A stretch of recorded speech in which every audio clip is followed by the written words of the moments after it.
نور اللہ۔ اللہ حضور کی حمد و ثنا کے بعد درود و سلام حضور صلی اللہ علیہ وسلم کی بارگاہ میں ہدیۃً تحفۃً عقیدۃً نذرانۃً پیش کرنے کے بعد سامعین کرام السلام علیکم ورحمۃ اللہ وبرکاتہ۔ آج کا ہمارا موضوع ہے حضرت سیدنا ابراہیم علیہ السلام۔ حضرت سیدنا ابراہیم علیہ السلام کا جب وقت آیا، یعنی حضرت سیدنا ابراہیم علیہ السلام کا جب دور آیا، دور نبوت کا، تو اس وقت نمرود ایک بادشاہ تھا، اس کی حکومت تھی۔ دنیا میں 4 بادشاہ ایسے ہیں جنہوں نے پوری دنیا پر حکومت کی، ان میں 2 مسلمان ہیں اور 2 مسلمان اور 2 غیر مسلم تھے۔ جو مسلمان تھے ان میں پہلا ایک حضرت سیدنا سلیمان علیہ نبینا و علیہ الصلوۃ والسلام ہے، اور دوسرا حضرت سیدنا ذوالقرنین رضی اللہ تعالی عنہ، اور 2 غیر مسلم تھے، ایک بخت نصر اور دوسرا جو تھا نمرود تھا۔ یعنی 4 بادشاہوں نے پوری دنیا پر سلطنت کی ہے، پوری دنیا پر حکومت کی ہے۔ نمرود وہ ہے جب حضرت سیدنا ابراہیم علیہ السلام کی دور نبوت تھا تو یہ اس وقت تھا، اس دور میں تھا۔ نمرود ایک مرتبہ سویا ہوا تھا تو اس نے خواب دیکھا کہ مشرق سے ایک ستارہ طلوع ہوا اور اس کا اتنا نور پھیلا کہ جو دوسرے ستارے تھے وہ ان سے زیادہ ہو گیا، یعنی اس کا جو نور نکلا وہ دوسرے ستاروں سے زیادہ ہو گیا، اور دیکھتا گیا کہ چاند سے بھی زیادہ ہو گیا، اور آگے دیکھا کہ سورج کی روشنی سے بھی اس کی جو ستارہ نکلا اس کی روشنی زیادہ ہو گئی۔ نمرود بڑا حیران پریشان ہوا، صبح کو اٹھا، دربار میں سارے نجومی کو بلایا، یہ کیا ہو گیا؟ میں نے رات کو ایک خواب دیکھا، مشرق سے ستارہ نکلا اور اس کا اتنا نور کہ باقی ستاروں سے بڑھ گیا، چاند سے بڑھ گیا اور سورج سے بھی بڑھ گیا۔ مجھے اس خواب کی تعبیر بتاؤ، اس خواب کی تعبیر کیا ہے؟ جو نجومی تھے وہ سارے کہنے لگے، انہوں نے جب اس کے خواب کی تعبیر بتائی تو کہنے لگے کہ ایک بچہ پیدا ہوگا جو تیری سلطنت کو تہس نہس کر دے گا، یعنی ایک بچہ پیدا ہوگا جو تیری سلطنت کو تہس نہس کر دے گا، اور وہ بچہ جلد پیدا ہونے والا ہے۔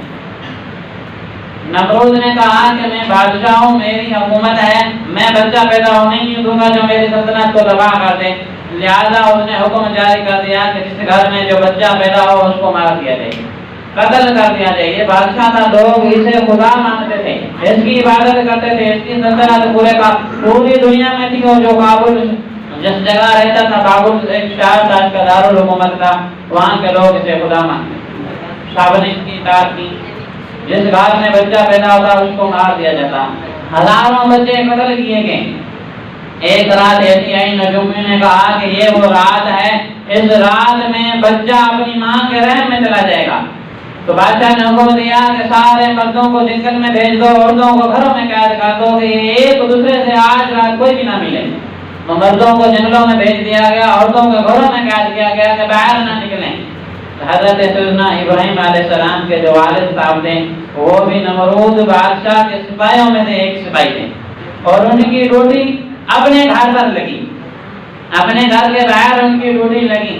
ہوتا وہی ہے جو خدا کو منظور ہو، ڈیوٹی ان کی وہاں لگی، سب کی توجہ باقی عوام کی طرف گئی، سپاہیوں پر نہیں گئی۔ اور حضرت سیدنا ابراہیم علیہ السلام کے والد گھر چلے گئے، رات اپنی بیوی کے ساتھ گزاری تو سارے جو نجومی تھے جنگل میں بیٹھے تھے، بادشاہ نے کہا، بادشاہ کو کہنے لگے کہ سارا کچھ تہس نہس ہو گیا، ہمارا پلان خراب ہو گیا، وہ بچہ ماں کی رحم میں چلا گیا۔ اب بادشاہ نے کہا کہ چلا گیا ہے تو اس کو پیدا نہیں ہونے دوں گا، اس کو پیدا نہیں ہونے دوں گا۔ پھر اس نے حکم جاری کیا کہ جدھر جہاں آپ کو پتا چلے کہ بچہ پیدا ہونے والا ہے اس کو مار دیا جائے۔ کئی بچے ماؤں کے پیٹوں میں مرا دیے گئے، لیکن حضرت سیدنا ابراہیم علیہ السلام کی جو والدہ تھی حضرت سیدنا حمیلہ بھی تھی، انہوں نے چھپایا، اپنے آپ کو چھپایا، اور یہاں تک کہ 9 مہینے تک حضرت سیدنا ابراہیم علیہ السلام کو اپنے پیٹ میں چھپایا، کیونکہ بچہ 9 مہینے کے بعد پیدا ہوتا ہے۔ تو آپ کے والد کو بھی پتہ نہیں چلا، جب ولادت کا وقت ہوا تو آپ کی والدہ نے آپ کو جنم دیا تو اپنے گھر میں نہیں دیا، آپ کو لے کر باہر چلیں گئی، ایک غار میں چلی گئی، تو وہاں حضرت سیدنا ابراہیم علیہ السلام کی ولادت ہوئی۔ آپ کی والدہ فرماتی ہیں کہ جب حضرت سیدنا ابراہیم علیہ السلام کی ولادت ہوئی تو نور نکلا، ایک ایسا نور پھیل گیا، جب میں نے دیکھا تو خوبصورت تھا، بچہ میری گود میں جب آیا تو بہت خوبصورت تھا۔ تب تو حضور نے فرمایا تھا کہ حضرت سیدنا ابراہیم علیہ السلام کی شکل و صورت مجھ سے ملتی تھی، حضور اتنے حسین تھے تو حضرت ابراہیم علیہ السلام کے بارے میں فرمایا ان کی شکل و صورت بھی مجھ سے ملتی تھی، اتنے وہ بھی حسین تھے۔ ماں نے ادھر پالا تو اگلے دن چلی گئی، بچے کو غار میں چھوڑ کر گھر چلی گئی، اور 3 دن کے بعد آئی تو اب دل میں کھٹکھٹا تھا، پریشانی تھی، ماں تھی نا، ہو سکتا ہے کہ بچہ مر گیا ہو۔ 3 دن ماں چھوٹے بچے کے پاس، 1 دن کے بعد 3 دن کا بچے کے پاس نہیں گئی تو اس کی کیا حالت ہوئی ہوگی۔ جب آپ ادھر آئیں تو درخت جو پہاڑ تھا، ادھر غار تھی، اس کے اوپر پتھر دے کر آئی تھی۔ جب پتھر کے قریب آئی تو وہ پتھر خود ہٹ گیا، پتھر خود ہٹ گیا اور اندر گئی تو دیکھا حضرت سیدنا ابراہیم علیہ السلام 3 دن کے ہیں، انگوٹھا یا انگل اپنے منہ میں دیا ہوا ہے اور کچھ پی رہے ہیں۔ لیکن ماں نے جب وہ ہاتھ اٹھایا، انگوٹھا باہر نکالا یا انگلی باہر نکالی تو آپ دودھ پی رہے تھے، انگل سے یا انگوٹھے سے دودھ نکل رہا تھا۔ ماں بہت حیران ہو گئی، ماں سمجھ گئی کہ یہ وہی بچہ ہے جس کے لیے نمرود نے ہزاروں بچے قتل کرائے ہیں۔ ماں نے چھپا لیا، اب پرورش اس کی حضرت سیدنا ابراہیم علیہ السلام کی پرورش ادھر ہوئی، غار میں ہوئی، باہر نہیں نکالا ماں نے۔ ہفتے میں 1 دن آتی، بچے کا خیال کر کے دیکھ بھال کر کے چلی جاتی، یہاں تک کہ ان کے باپ کو بھی پتہ نہیں لگا کہ میرا بچہ پیدا ہوا ہے۔ اس کی ولادت غار میں ہوئی ہے اور پرورش بھی ادھر ہو رہی ہے۔ یہاں مفسرین نے لکھا ہے کہ جب حضرت سیدنا ابراہیم علیہ السلام کی 13 سال کی عمر ہوئی، کسی نے 17 سال لکھا، کسی نے 14 سال لکھا، 13 سال نے 17 سال نے 14 سال کی عمر ہوئی تو ماں نے کہا کہ کب تک غار میں رہے گا، اب اس کو میں باہر لے جاتی ہوں۔ جب باہر لے کر آئیں تو باہر حضرت سیدنا ابراہیم علیہ السلام نے دیکھا ہر طرف کفر پھیلا ہوا ہے، لوگ بتوں کی پوجا کرتے ہیں، نمرود کو خدا مانتے ہیں، اللہ کو مانتے ہی نہیں، اللہ کرنے والا کوئی نہیں، ایک ہی حضرت سیدنا ابراہیم علیہ السلام ہیں جو اللہ کرتے ہیں، اور کوئی ہے ہی نہیں جو اللہ کا نام لینے والا ہو۔ حضرت سیدنا ابراہیم علیہ السلام جب گھر آئے تو آپ کا ایک چچا تھا، اس کے بتوں کی فیکٹری تھی، بت بیچتا تھا۔ اب ادھر آیا، چچا کو دعوت دی اسلام کی کہ یہ جھوٹے خدا ہیں، ایک اللہ ہے، اس کی عبادت کرو۔ تو چاچا نے آپ کی کوئی بات نہیں سنی، الٹا وہ جھڑپنے لگا کہ یہ خدا ہے، یہ بارش دیتا ہے، یہ خدا ہے، یہ بچہ دیتا ہے، یہ خدا ہے، یہ پریشانیاں دور کرتا ہے، ہر ایک جو خدا بنائے ہوئے تھے ان کے بارے میں کہنے لگا۔ حضرت سیدنا ابراہیم علیہ السلام کی دعوت کو اس نے قبول نہ کیا، اور اس کے جو بیٹے تھے یعنی چچا داد بھائی تھے حضرت سیدنا ابراہیم علیہ السلام کے، چچا کے جو بیٹے تھے وہ بت بیچنے جاتے تھے، تو وہ روزانہ جاتے تھے۔ تو ایک مرتبہ آپ کے چچا نے کہا کہ آپ بھی بت بیچنے جاؤ۔ وہ جاتے تھے، تعریف کرتے تھے کہ یہ میرا بت لے لو، یہ میرا خدا لے لو، یہ بارش دیتا ہے، یہ اولاد دیتا ہے، یہ بچے دیتا ہے، یہ پریشانیاں دور کرتا ہے۔ لیکن حضرت سیدنا ابراہیم علیہ السلام کا بت بیچنے کا انداز ہی نرالا تھا۔ بت کی گردن میں جو گردن تھی اس میں رسی ڈالی ہوئی اور رسی کندھے پر لی، اور بت کو گھسیٹ کر ذلیل کر کے لے کر جا رہے ہیں اور صدا لگا رہے ہیں میرا بت لے لو، یہ بولتا نہیں، میرا بت لے لو، یہ کھاتا نہیں، میرا بت لے لو، کوئی فائدہ دیتا نہیں۔ لوگوں نے دیکھا کہ یہ کون آ گیا، بت کی تعریف کرنے کی بجائے خدا کی تعریف کرنے کی بجائے اسے ذلیل کر رہا ہے۔ اب باہر لوگوں نے دیکھا کہ اس کو تو گھسیٹ کر لے کر جا رہا ہے، میرا بت لے لو، یہ بولتا نہیں، اپنی مدد کر سکتا نہیں، اس سے جو مانگو وہ دیتا نہیں۔ وہ ایک کھڑکی سے عورت نے کہا کہ رک جا نوجوان، رک جا، مجھے بت دے جا۔ تو حضرت سیدنا ابراہیم علیہ السلام نے فرمایا جو پہلے تیرے پاس تھا وہ کدھر گیا؟ ہر گھر میں بت تھا نا۔ کہا کہ تیرے پاس جو پہلے بت تھا وہ کدھر گیا؟ تو وہ خاتون کہنے لگی کہ کوئی چور لے گیا ہے اسے، وہ چوری ہو گیا ہے۔ تو ادھر آپ نے فرمایا کہ جو چوری ہو گیا ہے اپنی حفاظت نہیں کر سکتا، وہ تیری حفاظت کہاں کرے گا؟ چوری ہو گیا، اس کو چور لے گیا، اس نے اپنی حفاظت نہیں کی، وہ تیری حفاظت کیسے کرے گا؟ جب اس خاتون نے بات سنی تو بہت حیران ہوئی، اس کو بات سمجھ آ گئی، تو کہنے لگی کہ ان کے علاوہ کوئی اور بھی خدا ہے؟ آپ نے فرمایا ہاں خدا ہے جسے اللہ کہتے ہیں، اس کی عبادت کرو، اس کی اطاعت کرو، وہ ہر چیز، بارش وہی دیتا ہے، اولاد وہی دیتا ہے، غم وہی دور کرتا ہے۔ تو وہ کہنے لگی کہ تیرا خدا راضی کیسے ہوگا؟ تیرا خدا راضی کیسے ہوگا؟ ہمارے خداؤں کو راضی کرنا پڑتا ہے، بہت زیادہ ان کے لیے خرچہ کرنا پڑتا ہے، ان کو یہ دیا جاتا ہے، وہ دیا جاتا ہے، پہلے یہ چڑھایا جاتا ہے۔ حضرت سیدنا ابراہیم علیہ السلام نے فرمایا میرے خدا کو راضی کرنے کے لیے تجھے یہ سب کچھ کرنے کی ضرورت نہیں، میرا کلمہ پڑھ لے، میرا خدا تجھ سے راضی ہو جائے گا۔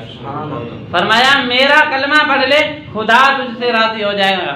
پہلی جو امتی آپ کی بنی وہ خاتون تھی، اس نے کلمہ پڑھ لیا۔ اب گھر آئے، ادھر بازار میں سب میں مشہور ہو گیا کہ حضرت سیدنا ابراہیم علیہ السلام بتوں کو اچھا نہیں سمجھتے، ہمارے خداؤں کو اچھا نہیں سمجھتے۔ ایک مرتبہ سارے جو کافر تھے میلے پر چلے گئے، سارے کافر میلے پر چلے گئے، جب سارے نکل گئے اور جانے سے پہلے انہوں نے اپنے خداؤں کے پاؤں میں قدموں میں کسی نے لڈو رکھ دیے، کسی نے مٹھائی رکھ دی، کسی نے پھل رکھ دیے، طرح طرح کے میوے رکھ دیے، اس لیے کہ شام کو جب واپس آئیں گے یہ تبرکات ہو جائیں گے، ہم کھائیں گے۔ جب یہ ادھر سے نکلے تو ادھر سے حضرت سیدنا ابراہیم علیہ السلام نے کلہاڑا لیا اور بتوں کی شامت آ گئی۔ جب ان کے خدا تھے آگے ادھر ان جو بت خانے میں سارے بت ان کے بنے ہوئے تھے، آگے تو کسی کا بازو کاٹ دیا، کسی کی گردن کاٹ دی، کسی کا ناک کاٹ دیا، سب کو اندھا کانا نونا لنگڑا بنا دیا، سب کو ستیہ ناش کر دیا۔ ایک جو ان کا بڑا خدا بت بنا ہوا تھا اس کو چھوڑ دیا، باقی سارے تباہ کر دیے۔ اب جو کلہاڑا تھا وہ اس کے اوپر رکھ دیا، کندھے پر رکھ دیا، اور جاتے جاتے فرمایا میں جا رہا ہوں، اپنے آپ کو بچانا ہے تو بچا لے۔ ہتھیار جس سے ثابت ہو وہی قاتل ہوتا ہے۔ فرمایا اپنے آپ کو بچانا ہے تو بچا لیں۔ آپ چلے گئے تو جب شام کو واپس آئے لوگوں نے دیکھا تو ہمارے بتوں کی حالت خراب، ستیہ ناش، کوئی قابل نہیں کہ اس کو سیدھا کیا جائے۔ اب وہ ایک دوسرے سے پوچھنے لگے یہ کس نے کیا ہے؟ حضرت ابراہیم علیہ السلام کے بارے میں کسی نے کہا اس نے کیا ہوگا، یہ ہمارے خداؤں کو اچھا نہیں سمجھتا۔ حضرت سیدنا ابراہیم علیہ السلام آئے تو پوچھا لوگوں نے آپ نے ہمارے خداؤں کو کیوں مارا، کس نے توڑا ہے، برباد کیا؟ فرمایا کہ وہ جو بڑا خدا ہے ان کا اس نے مارا ہے، اس کو برداشت نہیں ہوا کہ میں بڑا ہوں، چھوٹوں کی یہ عبادت کرتے ہیں، اس نے مارا ہے۔ اس سے پوچھو نا، وہ بتائے گا تمہارا خدا ہے، اس سے پوچھ لو، وہ بتائے گا کس نے مارا ہے، کیونکہ ہتھیار جس سے برآمد ہو وہی قاتل ہوتا ہے، اور دیکھو کلہاڑا اس کے کاندھے پر ہے، اسی نے مارا ہوگا۔ وہ آگے لوگ کہنے لگے یہ تو بولتا ہی نہیں۔ فرمایا یہی تو سمجھا رہا ہوں، تمہارا خدا بولتا ہی نہیں ہے، تم اس کے پیچھے پڑے ہوئے ہو، یہی تو سمجھا رہا ہوں۔ یہ بات نمرود تک پہنچ گئی کہ حضرت سیدنا ابراہیم علیہ السلام ہمارے خداؤں کو اچھا نہیں سمجھتا، یہاں تک نمرود اپنے آپ کو خدا کہتا تھا کہ مجھے بھی خدا نہیں مانگتا۔ جب دربار میں لایا گیا، پیش کیا گیا، قید کر لایا گیا تو حضرت سیدنا ابراہیم علیہ السلام سے نمرود کہنے لگا کہ تم مجھے خدا نہیں مانگتا، مجھے خدا نہیں مانتا؟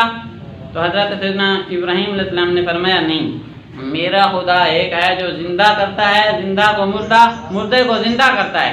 اب نمرود تھا، اس نے کہا یہ تو میں بھی کر سکتا ہوں، یہ میں بھی کر سکتا ہوں۔ تو اس نے 2 قیدی منگوائے۔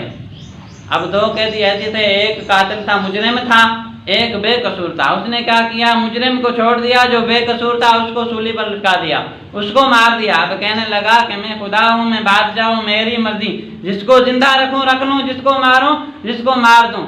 آپ نے فرمایا ایسے تو خدا نے عقل بھی نہیں دی، جب خدا دین لیتا ہے حماقت آ ہی جاتی ہے۔ فرمایا تو نے میری بات سنی نہیں، صحیح طریقے سمجھی نہیں، میرا خدا زندہ کو مردہ نہیں، مردہ کو زندہ کرتا ہے، مردہ کو زندہ کرتا ہے، تو مردہ کو زندہ کر۔ پھر آپ نے فرمایا کہ میرا خدا وہ ہے جو سورج کو مشرق سے لا کر مغرب میں غروب کر دیتا ہے۔ اب ادھر نمرود کے پاس کوئی دلیل ہی نہیں تھی، خاموش ہو گیا، اس کے پاس کوئی دلیل ہی نہیں تھی۔ اب اس نے اعلان کیا کہ اسے سزائے موت دی جائے۔ حضرت سیدنا ابراہیم علیہ السلام کے لیے اس نے اعلان کیا اسے سزائے موت دی جائے۔ تو سارے لوگ جو تھے اس کو ماننے والے تھے، ساروں نے لکڑیاں اکٹھی کی آگ جلانے کے لیے کہ حضرت سیدنا ابراہیم علیہ السلام کو آگ میں جلایا جائے گا۔ اب ادھر لکڑیاں اکٹھی ہو رہی ہیں، جب آگ لگائی گئی، جب آگ بھڑکائی گئی تو ادھر ایک پرندہ جس کا نام ہدہد ہے، ایک پرندہ ہدہد، اس نے دیکھا کہ آگ چاروں طرف لکڑیوں کو لگ چکی ہے کہ اس میں حضرت سیدنا ابراہیم علیہ السلام کو جلانے کا انہوں نے پلان بنایا ہوا ہے۔ اب وہ سمندر پر جاتا، چونچ میں پانی لے آتا اور اونچی جگہ پر جا کر وہ پانی کا قطرہ آگ میں گراتا۔ کسی نے پوچھا یہ کیا کر رہا ہے؟ کہنے لگا کہ نمرود نے آگ جلائی ہے، اس کو بجھانے کی کوشش کر رہا ہوں۔ لوگوں نے کہا کہ اس قطرے سے کہاں بجھے گی؟ کہنے لگا مجھے بھی پتہ ہے، نہیں، جس نے پوچھا تھا کہنے لگا مجھے بھی پتہ ہے کہ یہ نہیں بجھے گی، لیکن اس لیے قطرہ ڈال رہا ہوں کہ کل قیامت کے دن وفاداروں میں میرا نام لکھا جائے گا، کہ میں نے بھی وفا کی تھی، میرا نام لکھا جائے گا۔ اب ایک اور جانور جو چھپکلی ہے ہماری دیواروں پر ہوتی ہے، اب یہ اسے پھونک دے رہی تھی، آگ کو بھڑکا رہی تھی، پھونکے دے رہی تھی۔ کسی نے پوچھا تم کیا کر رہی ہے؟ کہنے لگی کہ میں اسے پھونکے دے رہی ہوں، اسے اور تیز کر رہی ہوں اور بھڑکا رہی ہوں، حضرت سیدنا ابراہیم علیہ السلام کو اس میں جلایا جائے گا تاکہ تیز کر رہی ہوں بجھے نہ۔ تو آپ حضور صلی اللہ علیہ وسلم کی حدیث سنیے، اما عائشہ صدیقہ کے گھر میں ایک عورت آئی، خاتون آئی، تو ادھر دیکھا کہ آپ کے حجرے میں ایک نیزہ رکھا ہوا تھا۔ عورت نے کہا کہ عورتوں کو جنگ پر جانے کی اجازت تو نہیں ہے، آپ نے گھر میں نیزہ کیوں رکھا ہوا ہے؟ تو اماں عائشہ نے فرمایا کہ میرے حضور نے فرمایا ہے کہ چپکلی جدھر نظر آئے اس کو مار دو، چپکلی جدھر نظر آئے اس کو مار دو، میں نے چپکلی کو مارنے کے لیے گھر میں رکھا ہوا ہے، اسی لیے تو حضور نے فرمایا یہ جہاں نظر آئے اسے مار دو، یہ نبی کی بے ادب ہے، اس نے نبی کی بے ادبی کی ہے، ادھر آگ کو بھڑکا رہی تھی، فرمایا یہ جدھر نظر آئے اس کو مار دو، ایک وار سے مار دو گے 10 نیکیوں کا ثواب ملے گا، فرمایا ایک دم سے مار دو گے 10 نیکیوں کا ثواب ملے گا، دوسرے دم سے مارو گے 2 یعنی اس کو ضربے مارو گے تو ثواب کم ہو جائے گا، 3 سے مارو گے تو ثواب کم ہو جائے گا، فرمایا ایک ہی ضرب سے مار دو 10 نیکیوں کا ثواب ملے گا۔ یہی تو ہمارے حضور کے عاشقوں نے کیا ہے کہ فرمایا جب جانور بے ادب ہو تو اس کو مار دو، جب بندہ بھی بے ادب ہو اس کو بھی مار دو، نبی کا جو بے ادب ہو اس کو رہنے کا حق نہیں، فرمایا اسے مار دو۔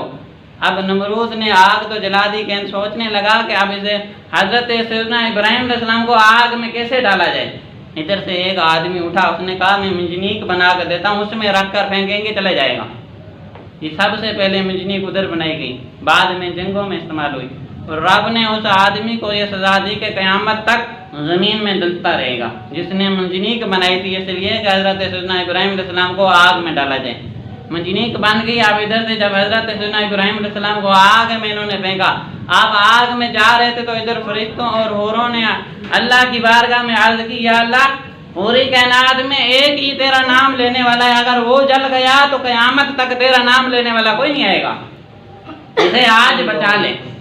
اللہ نے فرمایا فرشتوں کیا چاہتے ہو؟ کہنے لگے کہ آج اسے بچا لے، قیامت تک تیرا نام لینے والا کوئی نہیں آئے گا، ایک ہی مسلمان ہے۔ اللہ نے فرمایا جاؤ، میرا خلیل اگر مدد مانگتا ہے تو جاؤ۔ سب سے پہلے ہوا والا فرشتہ آیا، کہنے لگا کہ یا نبی اللہ اگر اجازت ہو اتنی ہوا لے کر آؤں، یہ ساری کی ساری آگ کافروں کے اوپر پھینک دوں۔ فرمایا اما الیک فلا، مجھے تجھ سے کوئی حاجت نہیں، تو دور ہٹ جا، تو دور ہٹ جا، مجھے تجھ سے کوئی حاجت نہیں۔ آگے ایک بارش والا آیا، اس نے کہا کہ اتنا پانی برسا دوں اگر آپ کی اجازت ہو تو یہ ساری آگ بجھ جائے۔ فرمایا تو بھی ہٹ جا، مجھے تجھ سے کوئی کام نہیں۔ اور آگے حضرت سیدنا جبرائیل علیہ السلام آئے اور کہنے لگے کہ اگر اجازت ہو کہ میں ایک پر مار دوں، یہ ساری آگ نمرود کی سلطنت کو جلا دے، سارے کافروں کو جلا دے اگر آپ کی اجازت ہو۔ فرمایا مجھے تجھ سے بھی کوئی حاجت نہیں، لا حاجت الیک، مجھے تجھ سے بھی کوئی حاجت نہیں، تو بھی دور ہٹ جا۔ تو حضرت سیدنا جبرائیل علیہ السلام نے کہا کہ یا نبی اللہ ایک مرتبہ کہہ دے، میں وہاں جا سکتا ہوں جہاں تک کوئی جا نہیں سکتا۔ تو آپ نے فرمایا کہ یہ بتا، یہ دنیا کی آگ جو جلتی ہے، ساری کائنات جلتی ہے، کس کے حکم سے جلتی ہے؟ جبرائیل علیہ السلام نے کہا کہ رب کے حکم سے جلتی ہے۔ تو یہ آگ بھی رب کے حکم سے چل رہی ہے، یہ آگ بھی رب کے حکم سے چل رہی ہے۔ تو فرشتے سارے آگے جبرائیل علیہ السلام نے عرض کی یا نبی اللہ اگر ہم سے آپ اجازت، ہم سے مدد نہیں لیتے تو اللہ سے مدد مانگ لو، اللہ سے مدد مانگ لو۔ تو حضرت ابراہیم علیہ السلام نے فرمایا کیا اسے پتہ نہیں، کیا اسے پتہ نہیں کہ میں آگ میں جا رہا ہوں؟ اے جبرائیل، جب جلیل جلانے میں راضی ہے یا خلیل جلنے میں راضی ہے، بیچ میں جبرائیل کا کوئی کام نہیں۔ فرمایا جب جلیل جلانے میں راضی ہے تو کہ خلیل جلنے میں راضی ہے، بیچ میں جبرائیل کا کیا کام ہے؟ تو ادھر سے جب جبرائیل علیہ السلام پیچھے ہٹے تو آپ آگ میں گئے تو اللہ نے حکم دیا کل نار یا نار کونی بردم و سلام علی ابراہیم، فرمایا اے آگ میرے ابراہیم پر ٹھنڈی بھی ہو جا، گلزار بھی ہو جا، ٹھنڈی بھی ہو جا، گلزار بھی ہو جا۔ جب آپ آگ میں آئے، جو آپ کے ہاتھ باندھے گئے تھے رسیوں سے، وہ جل گئی، رسیاں جل گئیں، آپ کا ایک بال بھی نہیں جلا۔ جب آپ ادھر آگ میں آئے تو جبرائیل علیہ السلام قریب آ کر آپ کا پسینہ صاف کر رہے تھے، وہ جو رسیاں جلیں، وہ جو سیک آیا اسی سے صرف پسینہ آیا، آگ آپ پر سلامتی والی ہو گئی، گلزار ہو گئی۔ اور مفسرین نے فرمایا کہ اس دن عورتیں ہانڈیاں لے کر بیٹھی رہیں، کوئی ہانڈی نہیں پکی، پوری کائنات میں آگ ساری ٹھنڈی ہو گئی۔ اور یہاں مفسرین نے فرمایا اگر رب علی ابراہیم نہ فرماتا تو ساری کائنات میں پوری جو آگ ٹھنڈی ہو گئی تھی کبھی گرم نہیں ہونی تھی۔ علی ابراہیم نہیں فرماتا میرے ابراہیم پر ٹھنڈی ہو جا نہیں فرماتا تو یہ ساری کی ساری آگ ہمیشہ کے لیے قیامت تک یہ ٹھنڈی رہنی تھی، گرم اس میں تپش آنی نہیں تھی۔ اور اتنی ٹھنڈی گلزار ہو گئی، جب دیکھا آپ کی ماں عاملہ نے دیکھا کہ ماں تو ماں ہوتی ہے، دیکھا کہ بچہ میرا اندر چلا گیا، 17 سال کی اس وقت عمر تھی آپ کی۔ ماں نے دیکھا کہ میرا بچہ اندر چلا گیا تو ماں قریب آئی، کہنے لگی میں بھی اندر آ جاؤں، میں بھی آ جاؤں۔ ماں ہوتی ہے، آگ کو نہیں دیکھا تو بچے کو دیکھا کہ میں بھی آ جاؤں. فرمایا امی میرا کلمہ پڑھ دیا تجھے آگ کچھ نہیں کرے گی. ماں آپ کا کلمہ پڑھتی اندر چلی گئی. بہرحال وقت ختم ہو گیا. اللہ عزیز کی بارگاہ میں دعا ہے کہ جو کچھ پڑھا اور سنا اس پر عمل کرنے کی توفیق عطا فرمائے.